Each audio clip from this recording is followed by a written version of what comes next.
గుర్తుపెట్టుకో boss, money అవసరమైతే ఏటీఎంకు వెళ్ళడం ఇప్పుడు కామన్ అయిపోయింది కానీ మా చిన్నతనంలో ఏటీఎం సెంటర్లు ఇంట్లోనే ఉండేవి బాస్. అమ్మమ్మ నానమ్మలు చీర కొంగు చివర ధనలక్ష్మిని ముడేసి దాచేవారు.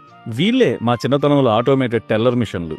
₹1 తీసుకుని అంబానీలాగా, ₹5 తీసుకుని అదానీలాగా పోజు కొడుతూ ₹8 విక్కీ బాల్ కొనుక్కొని హైదరాబాద్ సన్ రైజర్స్ టీమ్ ని కొన్నంత బిల్డప్ ఇచ్చుకుంటూ బ్యాగీ ప్యాంట్స్ వేసుకుని తిరిగిన స్వాగ్ డేస్ అవి. ఫ్రిడ్జ్ లేకుండా వేసవిని దాటి ల్యాండ్ లైన్ ఫోన్ ఉన్న ఇల్లును చూసి కుళ్ళుకున్న రోజులవి. తిరుమల ట్రిప్ అంటే కోనికా కెమెరా ఎవరి దగ్గర ఉందో తెలుసుకుని షేరింగ్ లో ఫిల్మ్ కొనుక్కొని ఫోటోలు చూసుకునేందుకు వారాలు వెయిట్ చేసిన వింటేజ్ డేస్ బాస్ అవి. Last but not least, current పోలుకు వేలాడే పోస్ట్ బాక్స్ ను చూసినప్పుడల్లా మనకెప్పుడు ప్రేమలేఖలు వస్తాయో అంటూ ఇన్లాండ్ లెటర్స్ కోసం యవ్వనమంతా ఎదురు చూసిన రోజులవి. ఎందుకంటే ప్రేమదేశం అబ్బాస్ కి హార్డ్ కోర్ ఫ్యాన్స్ మేము. పెట్టుబడి లేదు గాని చిన్ని గుండెల్లో పెద్ద కలలుండేటివి బాస్. మా జ్ఞాపకాల వెనుక ఎంటైర్ యూనివర్స్ దాగుంది. అందులో ప్రేమ ఉంది, లైఫ్ ఉంది, అంతకు మించి సంతోషం ఉంది.